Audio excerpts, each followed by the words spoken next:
Perbedaan mendasar antara Bitcoin dan altcoin.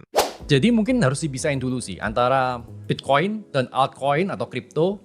Ya. Karena itu dua kelas aset yang beda sih bro. Tapi Bitcoin kan bagian dari kripto. Bagian dari kripto karena kebetulan memang dijual di tempat yang sama. Tapi bukan berarti itu adalah dua barang yang sama. Bedanya apa kalau gitu? Bedanya kalau di altcoin itu kebanyakan ya, nggak semuanya. Kebanyakan, aku ngomong secara general aja ya. Kebanyakan adalah bisnis dengan model bisnis Web3. Oke. Nah, sementara Bitcoin itu nggak pernah punya misi sebagai bisnis. Oke, terus Nggak pernah punya misinya? misi sebagai bisnis. Heeh. Misinya Bitcoin hanya sebatas sebagai peer-to-peer cash machine, itu aja.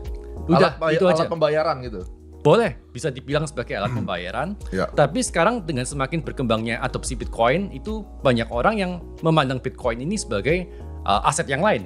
Misalkan kayak Gold 2.0, Real Estate 2.0, terserah bagaimana cara pandang orang pada Bitcoin gitu. Karena ada utility lain di Bitcoin. Tapi kalau untuk altcoin, kebanyakan ini adalah bisnis dengan model bisnis Web3 yang menerbitkan token sebagai token governance gitu.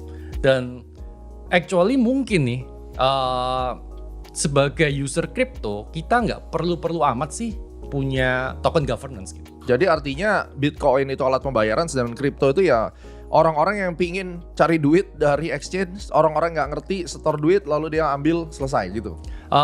Orang beli altcoin itu harapannya pingin bisa outperform Bitcoin. Oke, kayak beli saham gorengan gitu nggak sih? Boleh dibilang sih ya, Oke. boleh dibilang ya. Tapi intinya orang beli altcoin tuh pingin outperform Bitcoin. Di cycle yang lalu, memang ada altcoin yang bisa outperform berkali-kali lipat Bitcoin. Dan mereka harap itu bisa terjadi di cycle ini. Yang mana nggak terjadi. Nah di 2024, gua bilang kayaknya cycle ini kecil nih kemungkinan ada altcoin season. Dan itu dihujat sama banyak orang. Dan faktanya belum ada altcoin season gitu.